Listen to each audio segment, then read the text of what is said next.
Hey, Tom here from the Run Testers with the last in our series of essential pick videos, where each of the Run Testers run through 4 of their favourite items they use all the time. So, let's take a look.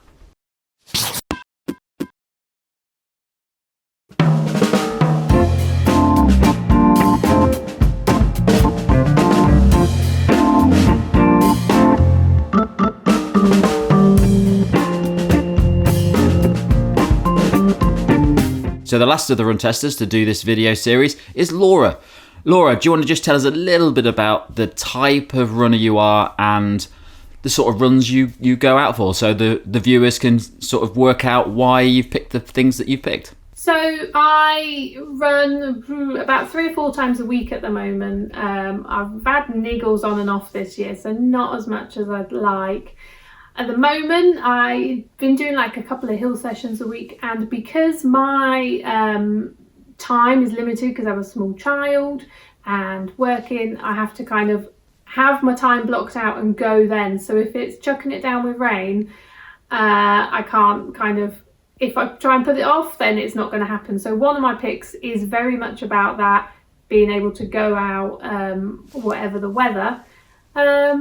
Yeah, I'm probably getting into cross-country season now, so I am gearing up for that, but none of that's related to cross-country. Well, maybe one. Well, one the weather's bound to get pretty important for you cross-country runners when it starts getting really wet. Yes, we need. That's where most of the fun happens, isn't it? It is, yeah, it is. So one of these actually is related to cross-country, but related to all running, but particularly for cross-country.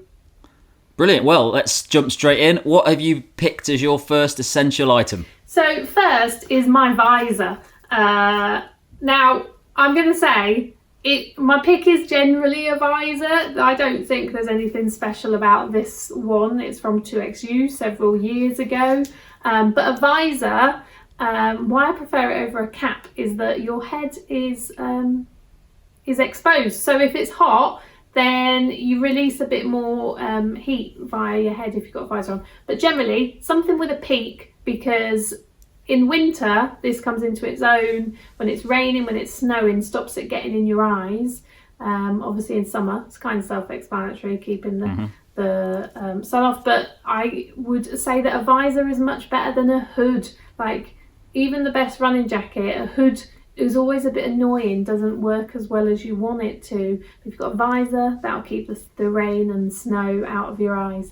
I did actually do a half marathon in Sicily 2 years ago, and I'd forgot to take my visor with me. I hadn't actually planned to do this race, and I got off the train in this little town. There was a half marathon that weekend, which my partner thought was planned, but I was like, no, I really did not know this was happening. But I didn't have my visor with me, so I went to like a tourist shop and I bought this cap, which it says Sicily on the front. It's nice and flowery. It's lovely, very floral. It's cost me a few euros, but because it wasn't exposed, I did find I was getting really hot, and the kind of chucking water on my head wasn't as effective cooling me down as the visor. So get a visor is my advice.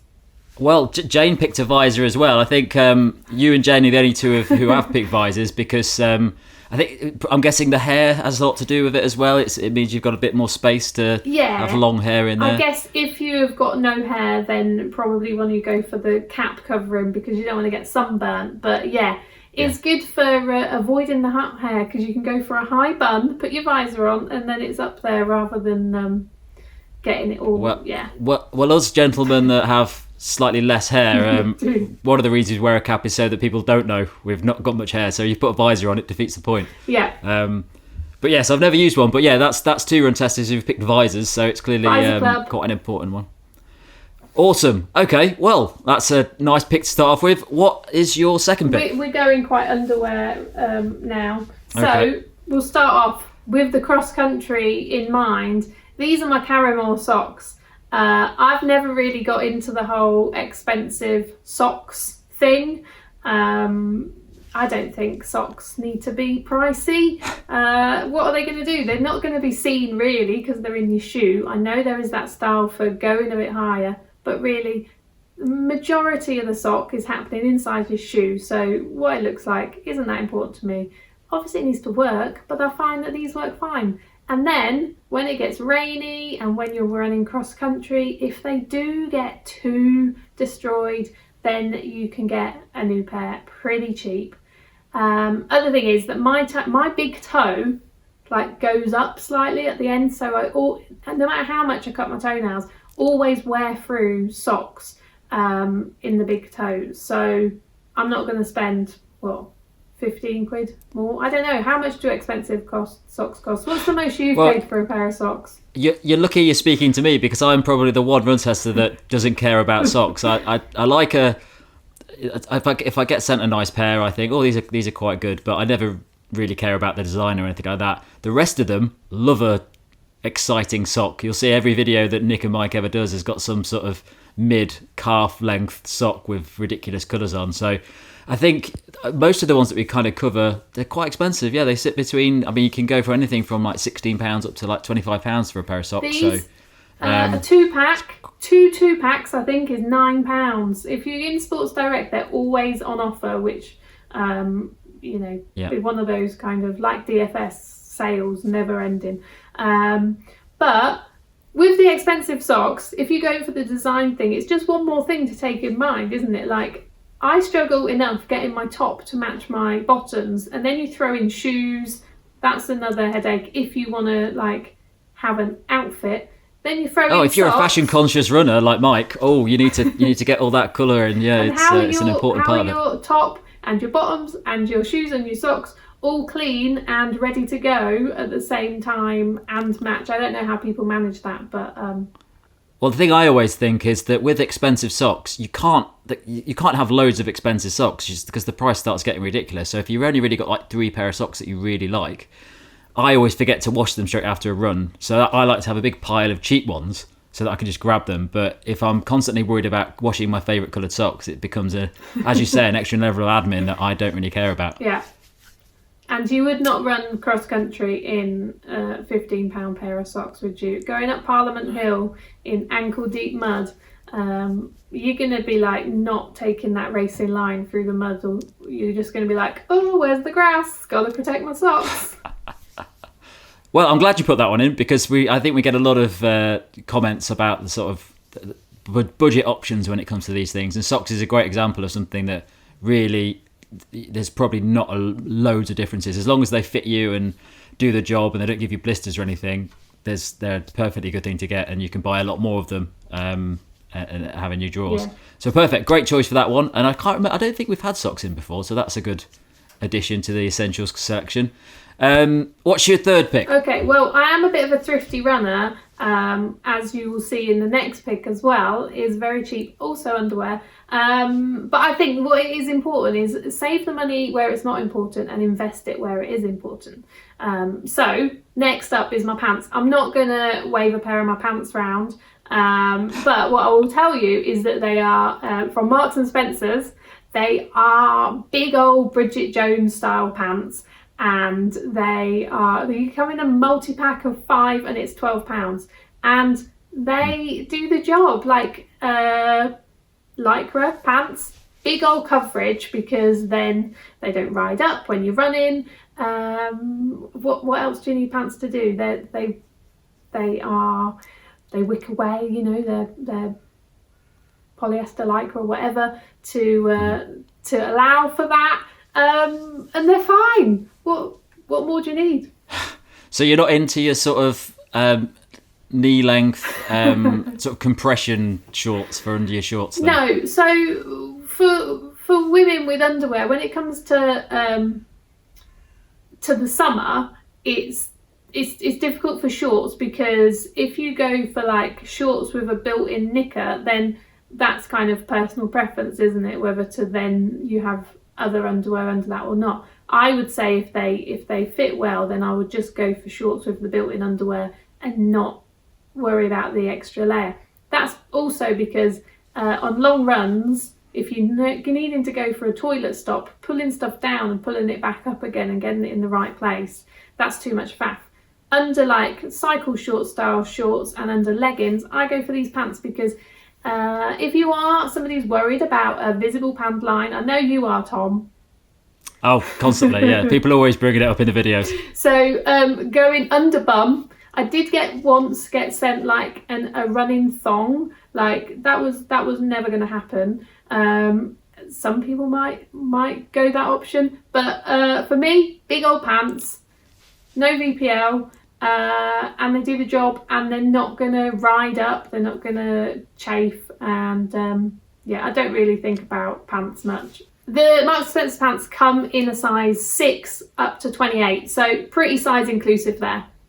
This is a first for the Run Tester videos in talking about Marks & Spencer's pants, so that's it's definitely not one we've ever really discussed in detail in any videos, so maybe we'll do a more in-depth one on Marks & Spencer's pants in the future.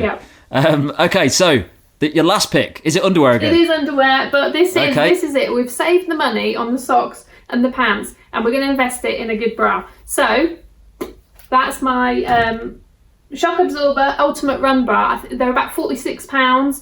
The thing is, the bra stays the same because it works, it's good bra, and they bring out different colour options every season. So if you are particular sizes, you might be able to get last season's, because again, not much changes, just the colours. So you get last season's one cheap if you are particular sizes. The problem is obviously the bra size.